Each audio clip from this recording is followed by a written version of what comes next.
O ar pairava pesado, denso, com o odor fétido do medo. Uma sinfonia de gritos ecoava pela noite. Cada grito era um prego martelado no caixão do silêncio. O terror, cru e avassalador, pintava os rostos daqueles que ainda estavam vivos. Eles tinham sido avisados, tinham-lhes contado a lenda, mas as lendas, como brasas, desaparecem com o tempo, só para serem reacendidas em sangue. A velha casa erguia-se numa colina com vista para a cidade, um monólito de segredos. As suas janelas, como olhos vazios, observavam o caos a desenrolar-se. Dentro das suas paredes, uma escuridão agitava-se, antiga e faminta. Esta não era uma noite comum.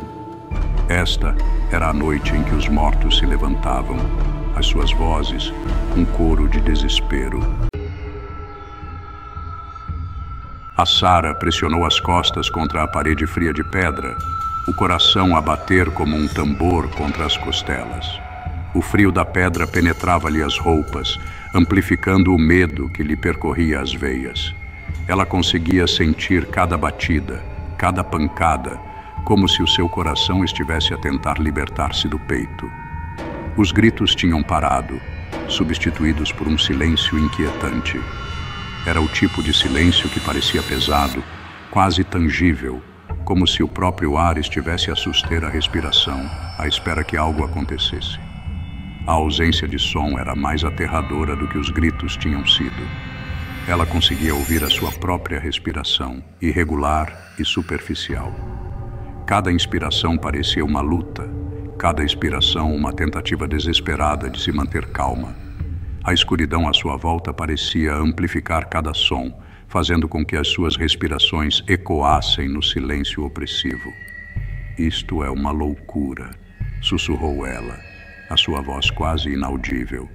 As palavras pareciam-lhe estranhas na língua, como se ao dizê-las a situação se tornasse mais real, mais aterradora. Ela olhou em volta, na esperança de encontrar algum sinal de fuga, mas as sombras não ofereciam conforto. "Temos de sair daqui." A urgência na sua voz era palpável, um contraste gritante com a imobilidade da casa. Todos os seus instintos lhe gritavam para correr, para encontrar uma saída antes que fosse tarde demais. Ao lado dela, o João, com o rosto pálido e abatido, assentiu. Os seus olhos estavam arregalados de medo, refletindo a luz tênue que mal penetrava a escuridão.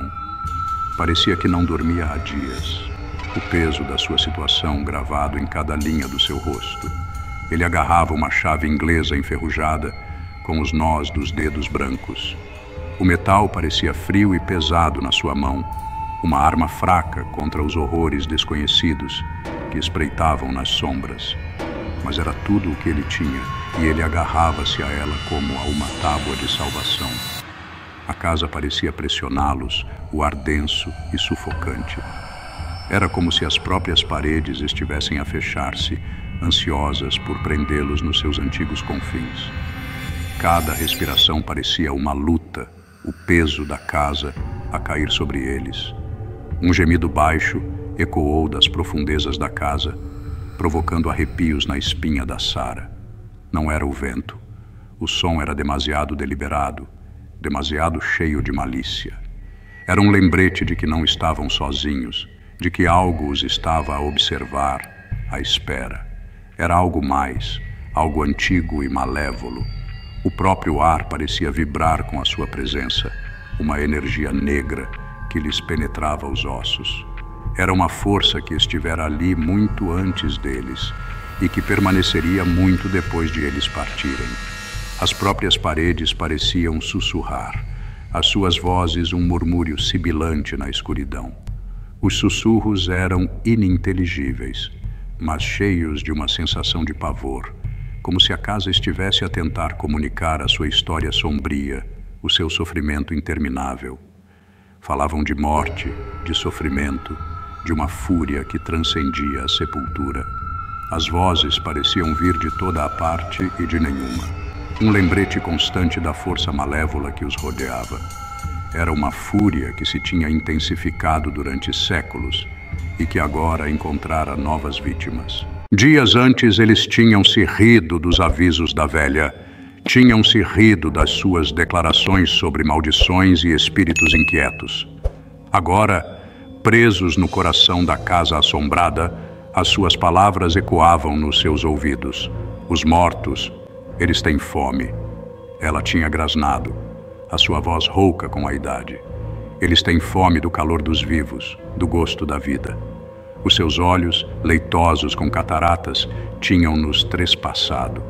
Esta terra é amaldiçoada, ela tinha avisado, construída sobre ossos e embebida em sangue. Saíam deste lugar enquanto ainda podem. Eles não tinham ouvido. Tinham sido cegados pelo seu cepticismo, pela sua arrogância. Agora estavam a pagar o preço. O ar ficou mais frio, as sombras mais profundas. Algo se movia na sua direção, a sua presença anunciada por uma onda de terror gélido. A casa tinha uma história, um passado negro e sangrento sussurrado em tons baixos pelos habitantes da cidade. Tinha sido palco de um massacre, diziam eles, um lugar onde famílias tinham sido massacradas enquanto dormiam. A própria terra estava contaminada, envenenada pela violência que ali tinha ocorrido. Os espíritos dos mortos, incapazes de encontrar a paz, permaneciam, a sua fúria a intensificar-se como uma ferida. O João tinha se rido, considerando tudo aquilo folclore, superstição. Mas agora, enquanto estava no coração da escuridão, sentiu um arrepio na espinha. Ele quase conseguia sentir o gosto do medo, metálico e frio na língua. As tábuas do chão rangiam sob os seus pés. Cada passo um lembrete de que estavam a invadir terreno sagrado e assombrado. Tinha tudo começado de forma inocente. Um dia normal nos subúrbios, onde a maior preocupação era o que fazer com o tempo livre. Um grupo de amigos, aborrecidos e inquietos, à procura de aventura nos lugares errados. Estavam sempre à procura de algo para quebrar a monotonia. Eles tinham ouvido as histórias, claro, os rumores de uma casa assombrada na colina. Histórias contadas por irmãos mais velhos e lendas do bairro. Tinham vindo à procura de emoções fortes, de uma oportunidade para testar a sua coragem contra o desconhecido. Armados com lanternas e bravura, aventuraram-se no crepúsculo. Tinham encontrado algo muito mais aterrador do que alguma vez poderiam ter imaginado. A casa era mais do que uma relíquia do passado. Era a guardiã de segredos negros. A descoberta do velho poço tinha sido acidental. Um passo em falso, um tropeção, e lá estava ele, escondido à vista de todos. Escondido sob um emaranhado de ervas daninhas e trepadeiras crescidas, tinha sido um portal para o passado, uma porta de entrada para os horrores que jaziam enterrados sob a superfície. O poço parecia sussurrar-lhes, chamando-os para mais perto. O ar à volta do poço era denso, com uma sensação palpável de pavor. Era como se a própria atmosfera estivesse carregada de uma energia antiga e malévola. Era como se a própria terra estivesse a tentar avisá-los, a manter os seus segredos escondidos. O solo parecia pulsar com vida própria, uma luz sinistra a emanar das fendas. Os adolescentes, divididos entre o medo e a curiosidade, não conseguiram resistir à atração do desconhecido. Sabiam que deviam voltar para trás, mas algo os obrigava a ficar. Mal sabiam eles que o poço tinha a sua própria história. Uma história repleta de figuras sombrias e acontecimentos misteriosos que há muito tinham sido esquecidos pelo mundo exterior. Enquanto estendiam a mão para o poço, com as mãos a tremer de medo e excitação, não conseguiam deixar de imaginar o que estaria lá embaixo. Que segredos estariam à espera de ser descobertos? A luz sinistra do poço pareceu intensificar-se, como se estivesse a reagir à sua presença. Era um farol, um sinal de que o passado estava pronto para se revelar.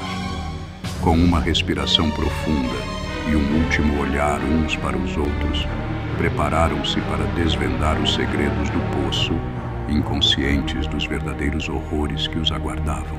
Eles tinham baixado o Miguel primeiro, o seu riso a ecoar na escuridão. Ele tinha sido o mais corajoso deles, ou talvez o mais tolo. A corda tinha ficado tensa e depois frouxa. Silêncio. Depois, uma voz. Não era a do Miguel. Esta voz era mais grave, impregnada de uma malícia ancestral. Falava de coisas que era melhor deixar por desvendar, de uma fome que nunca poderia ser saciada. Eles tinham-no puxado para cima, com os olhos vazios, o corpo abalado por tremores. Algo tinha se instalado dentro dele, algo negro e insidioso. Ele tinha gritado então, um som primal de terror que ecoou nos seus pesadelos. O pesadelo tinha começado. Os mortos tinham sido despertados. A velha tinha lhes dado uma saída, uma pequena hipótese de apaziguar os espíritos e escapar com vida. Um ritual, ela tinha lhe chamado, uma oferenda para apaziguar os mortos inquietos. Eles precisavam de encontrar algo pessoal, algo que pertencesse aos espíritos, uma lembrança do seu passado, um lembrete da sua humanidade. Só assim poderiam esperar acalmar a tempestade que tinham desencadeado. Encontraram-no no sótão, escondido debaixo de uma pilha de móveis podres. Um baú de madeira, forrado a ferro e gravado com símbolos estranhos. Lá dentro, a boneca de uma criança, com o rosto de porcelana rachado e manchado pelo tempo. Esta era a chave, tinha dito a velha. A chave para a sua salvação ou para a sua perdição. O ar crepitava de expectativa, enquanto colocavam a boneca na boca do poço. Era um ritual de que tinham ouvido falar em sussurros, uma tentativa desesperada de trazer paz aos espíritos inquietos que assombravam a velha casa. Um silêncio sepulcral caiu sobre a casa, as vozes sussurrantes silenciadas pela primeira vez. As paredes que antes ecoavam com murmúrios fantasmagóricos, agora estavam estranhamente silenciosas, como se estivessem a suster a respiração. O silêncio era mais pesado do que os gritos, mais aterrador na sua expectativa. Era um silêncio que parecia esmagá-los, fazendo com que cada rangido das tábuas do chão e cada farfalhar de tecido parecessem um trovão. Depois, um suspiro, como se o vento tivesse sido expulso dos próprios pulmões da casa. As cortinas agitaram-se como se fossem movidas por uma mão invisível e uma corrente de ar frio percorreu o corredor. As sombras pareceram retroceder, o ar a perder o seu peso opressivo. Era como se a própria casa estivesse a expirar, libertando a tensão que se tinha acumulado ao longo de incontáveis anos. A temperatura subiu, um calor abençoado a afastar o frio persistente. A luz do sol começou a infiltrar-se pelas janelas sujas, lançando longos raios dourados sobre o chão empoeirado. Teria resultado? Teriam eles apaziguado os mortos? O grupo trocou olhares ansiosos, os seus rostos uma mistura de esperança e medo. Tinham feito tudo o que as antigas histórias lhes tinham instruído, mas o resultado ainda era incerto. O silêncio prolongou-se, cada segundo uma eternidade. O tic-taquear do velho relógio no corredor parecia mais alto do que nunca. Cada tic-tac um lembrete da paz frágil que tinham alcançado. Eles susteram a respiração, com medo de quebrar a paz frágil. Cada movimento parecia que podia destruir o equilíbrio delicado que tinham criado, mergulhando-os de volta no pesadelo de que tinham acabado de escapar. Os primeiros raios de sol romperam a escuridão, pintando o céu em tons de dourado e carmesim. A noite tinha sido longa e repleta de terror, mas a luz do novo dia trazia uma sensação de esperança. Eles tinham sobrevivido à noite. Exaustos, mas aliviados, sabiam que o pior tinha passado. A casa, antes um lugar de medo, agora parecia quase pacífica à luz da manhã. Deixaram a casa ao nascer do sol, com passos pesados, os seus espíritos abalados. Os horrores que tinham testemunhado ficariam para sempre gravados nas suas mentes, uma lembrança assombrosa da escuridão que espreitava sob a superfície do seu mundo. A casa na colina permaneceu, uma sentinela silenciosa com vista para a cidade. As vozes podiam ter sido silenciadas, mas a escuridão persistia, uma presença palpável que causava arrepios na espinha daqueles que ousavam olhá-la. Os mortos podiam ter sido apaziguados por agora, mas a sua fome, como as sombras, permaneceria para sempre. Uma lembrança arrepiante de que é melhor deixar algumas portas por abrir, alguns segredos por desvendar.